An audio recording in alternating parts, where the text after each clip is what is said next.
take a look at the abbreviations associated with the nervous system.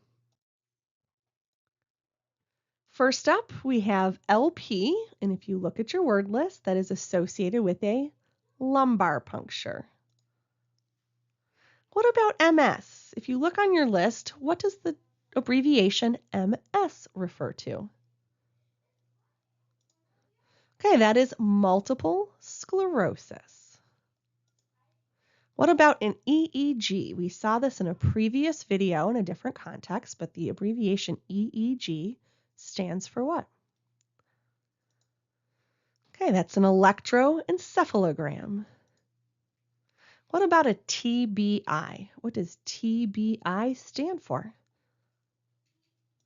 Okay, that is a traumatic brain injury. Let's try one more round. What about CSF? CSF, what does that stand for? Okay, it means Cerebrospinal Fluid. Okay, OCD, you might have heard of this one before, but what does that mean? All right, OCD stands for Obsessive Compulsive Disorder. What about a TIA? All right, TIA stands for Transient Ischemic Attack. And last up, we have a CVA. What does that stand for?